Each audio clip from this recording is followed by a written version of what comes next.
right. This is another section on Mainlander's philosophy.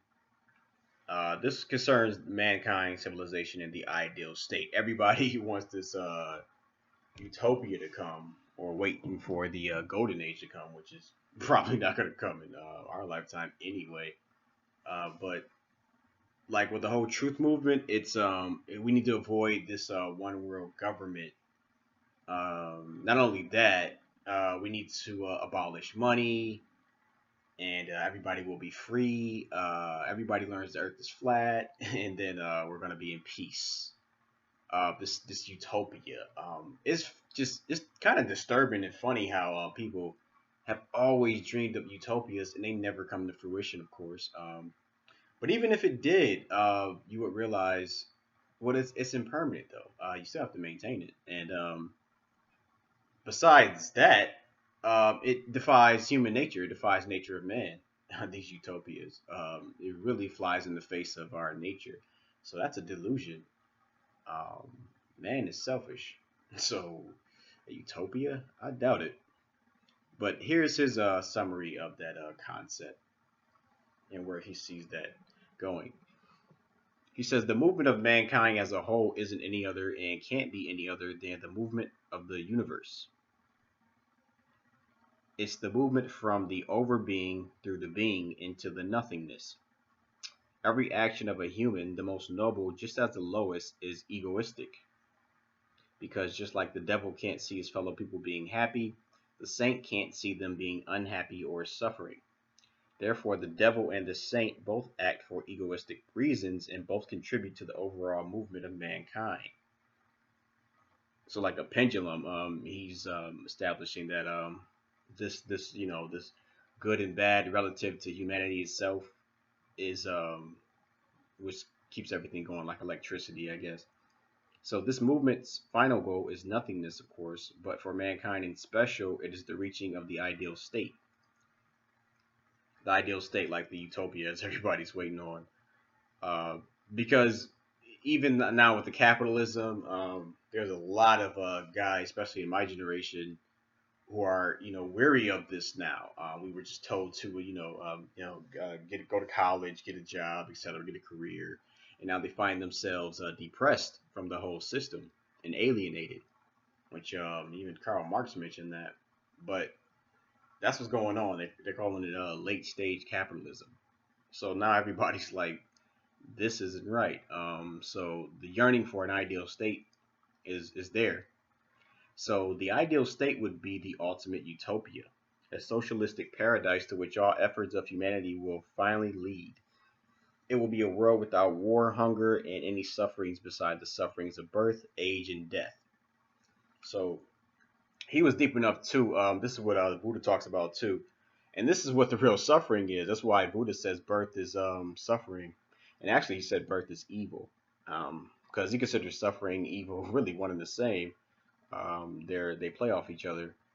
So he's wise enough to say, okay, maybe even if humans got war, hunger, which really we can't even get hunger out the way because hunger is a part of life. We're always hungry. Everybody's hungry. Like I think it's funny when people say, "Oh, we're going to abolish world hunger." Like, well, no, everybody's hungry. That's why you're going to work every day. That comes with this condition. That's what makes it so miserable, is this hunger. But he's wise enough to say, okay, but even if we know what people mean when they say that hunger thing. But even if you did get rid of that with some great economy, you would still have to suffer birth, age, and death. So, but all sicknesses will be cured and people will have lives of joy with just a very small amount of work because work will almost completely be deported to machines. Like that Jacques Fresco concept, his utopian concept that was in Zeitgeist. So let's take a closer look on the citizens of that ideal state. Are they happy? They would be if they wouldn't suffer from horrible boredom and an everlasting emptiness in their lives now. If they even manage to live such a pointless life until natural death, they will not be willing to force new people into this mess by procreating. So he's saying even if you get a utopia, guess what? People are going to be bored, and that's what people do now. Like, because most people don't seek anything, any deeper knowledge, any fucking way. So when all the work and everything is done, and let's say, you satisfied your carnal pleasures for now.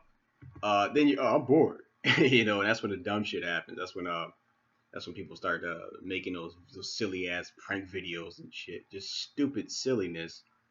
Or even worse, they just start fighting each other, uh, finding a reason to fight, argue, attack each other out of boredom and just a way to distract themselves. But he's saying, but check it, if there was no more hunger, you were satiated, didn't have to work. I know people who took weeks off of work and just said they were ready to go back because they were bored.